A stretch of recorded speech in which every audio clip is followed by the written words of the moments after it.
Halo teman-teman, kali ini Danone akan kembali melanjutkan cerita alur cerita anime Sakamoto Day episode ke-7.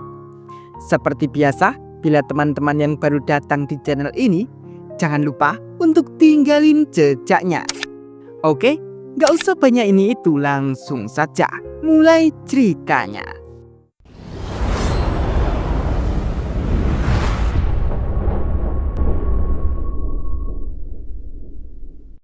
Saat Sakamoto dan Aoi sedang menemani Hana sekolah, namun Aoi masih kepikiran dengan Shin dan Sauta.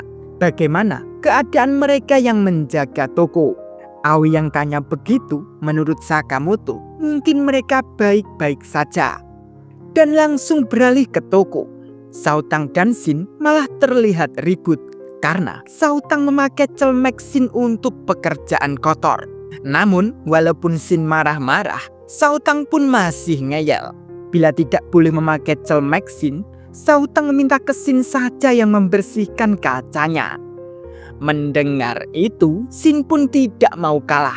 Karena menurut Shin, bila ditinggal oleh Tuan Sakamoto dan Nyonya Aoi, Shin yang memimpin di situ. Sautang mendengar perkataan Shin, Sautang malah memikirkan hal yang membuat kesal Shin. Dan karena Shin bisa membaca pikiran, itu malah menjadi masalah lagi. Dan dengan mereka ribut, tidak tahu kenapa Masimo ada di situ. Dan dengan mereka ribut, Sautang mengatakan, bila Shin terus membaca pikiran Sautang, itu membuat Sautang tidak tenang. Mendengar itu, Shin lalu berjalan pergi keluar saja. Dan Masimo yang masih berada di situ melihat bakpao yang berjatuhan ke lantai saat dilemparkan ke Shin tadi.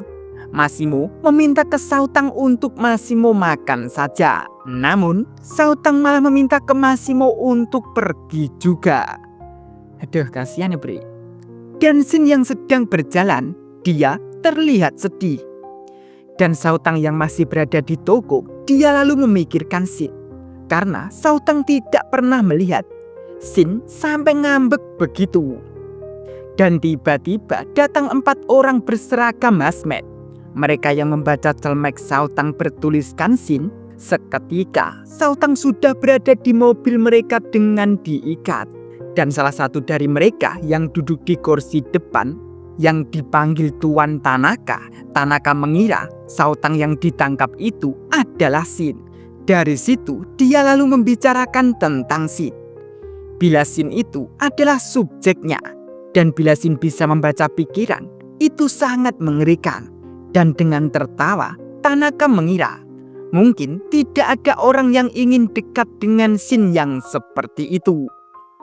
Seketika, Sautang pun lalu menghajar Tanaka saja. Dan setelah itu, Sautang lalu memberitahu ke mereka bila Sautang itu bukanlah Shin. Beralih ke Shin, dia sudah kembali ke toko. Setelah masuk, Shin akan membiarkan Sautang meminta maaf dengannya. Namun, Shin melihat Sautang tidak ada di situ. Dan Sakamoto juga sudah pula. Dari situ, Shin memberitahu ke Sakamoto. Di saat Shin pergi dan kembali, Sautang sudah tidak ada. Namun, Sakamoto dengan mengecek handphonenya, Sakamoto tahu keberadaan Sauta.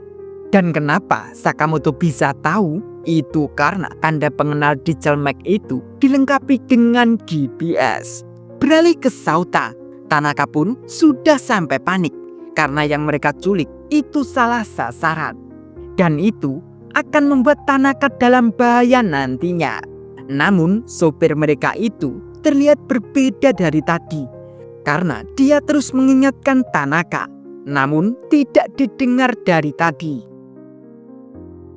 Dan dengan begitu, Sautang sudah merasa bersalah dengan Shin karena tadi sudah memikirkan hal buruk.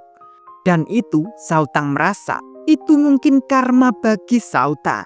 Dan setelah itu selesai, Sautang nanti akan meminta maaf ke Shin. Dan tiba-tiba Sakamoto dan Shin sudah terbang dengan motornya. menuju ke mobil yang membawa Sautang.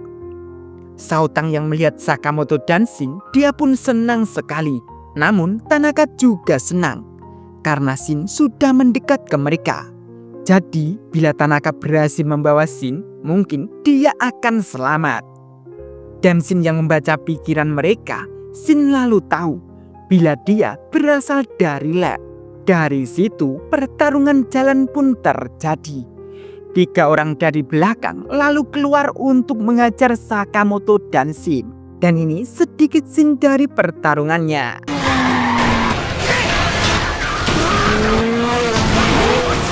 Untung saja Sakamoto dan Shin berhasil mengalahkan mereka. Dan Shin pun lalu meloncat ke atap mobil yang membawa Sautang. Namun setelah melihat 3 orang sudah berhasil dikalahkan oleh Shin dan Sakamoto, kini sopir Tanaka yang akan kembali menghajar mereka. Dan orang ini bernama Seba. Akhirnya Seba berhadapan dengan Shin. Namun setelah berhadapan itu membuat Shin kaget karena Seba bisa menghilang. Dan seketika Shin sudah dibuat melayang oleh Seba. Setelah itu Seba lalu meloncat ke motor Sakamoto dan langsung menghajarnya. Namun Sakamoto masih bisa menahan serangan Seba. Dan bahkan Sakamoto sampai mencekik leher Seba. Tapi karena Seba pintar, Seba lalu melubangi tangki motor Sakamoto dan langsung membakarnya. Dan Seba lalu kembali meloncat ke mobilnya. Dari situ Seba lalu mengatakan, tak heran bila Sakamoto disebut pembunuh legendaris. Dan Seba pikir mungkin Seba tadi sudah terbunuh. Dan akhirnya mereka hanya membawa Lu Sautang pergi saja. Dan terlihat Sakamoto dan Shin sudah duduk di pinggir jalan. Karena sudah kehilangan motornya, mereka juga tidak bisa mengejarnya.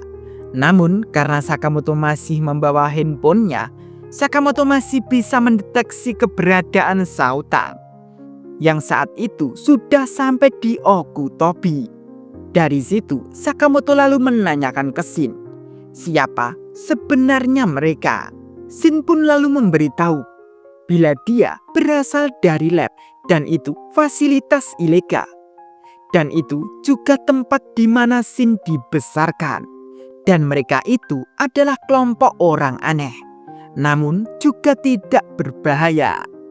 Mendengar itu, Sakamoto lalu memutuskan untuk membawa kembali Lu Sautang. Seketika Sakamoto dan Shin sudah sampai di lokasi Okutobi. Dan Okutobi itu adalah tempat samaran karena labnya berada di ruang bawah tanah. Dari situ Sakamoto lalu mengajak Shin untuk melihat tempat masa kecil Shin. Akhirnya mereka lalu masuk ke dalam. Namun sebelum Sakamoto dan Shin menuju ke ruang bawah tanah, Sakamoto dan Shin masih dipaksa untuk foto di museum itu dulu. Karena tidak bisa menolak, Sakamoto dan Shin akhirnya menuruti saja. Dan Sautang juga sudah sampai di ruang bawah tanah. Dia dibawa oleh Tanaka dan Seba. Di saat itu mereka ditemui oleh seseorang yang memakai topeng rusa. Dia lalu menanyakan ke Tanaka, apakah orang yang dibawa itu adalah orang yang mempunyai kemampuan telepati. Karena Tanaka salah sasaran, dia pun sampai keringat dingin. Dari situ rusa lalu memperingati Tanaka. Bila Tanaka berbohong, dia akan membunuh Tanaka. Dari situ, Seba lalu mengatakan, bila dia sudah mengetahui keberadaan Shin. Dari situ, rusa mengandalkan Seba untuk membawanya. Sautang dan Tanaka pun lalu dibawa pergi oleh anak buahnya.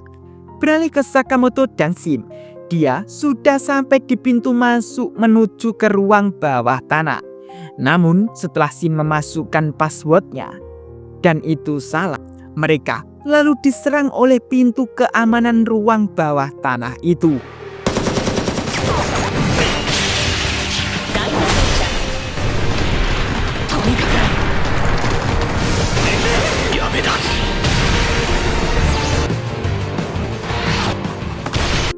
akhirnya Sakamoto dan Shin berhasil merusak keamanan pintu itu. Dan para ilmuwan di bawah tanah yang dipaksa oleh sekelompok orang tadi untuk terus bekerja, ilmuwan itu menyadari keamanan pintu depan sudah dirusak. Dan itu adalah Profesor Ishikawa. Dan saat Ishikawa akan ditembak oleh orang itu, seketika Sakamoto dan Shin sudah sampai di situ dan lalu menjatuhkan orang itu saja. Setelah itu Shin lalu menanyakan apa yang sebenarnya terjadi. Ishikawa lalu bercerita bila direkturnya sudah ditahan di lantai terbawah dan lab itu sudah dikuasai oleh kelompok pembunuh bayaran. Dan kelompok itu masuk sekitar 1 tahun lalu. Dan tujuan mereka mencari inovasi untuk membunuh. Karena pistol dan pisau sudah kuno bagi mereka. Dan mereka ingin menggunakan teknologi terbaru. Makanya mereka membutuhkan pemikiran cerdas para ilmuwan itu. Dan rusa itu adalah bosnya yang bernama Kashima. Namun masih ada beberapa pemimpin yang lain. Dan pesuruhnya yang memakai pakaian hazmat itu.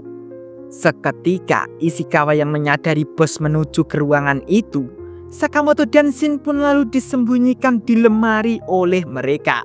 Beralih ke Lu Shaotang, dia sudah berada di penjara bawah tanah. Shaotang dengan batu kecil mencoba untuk membuka pintu penjara itu. Namun diingatkan oleh Tanaka bila itu percuma. Dan direktur lab yang berada di situ, yang bernama Asakura, dia juga mengingatkan ke Shaotang bila itu memang percuma.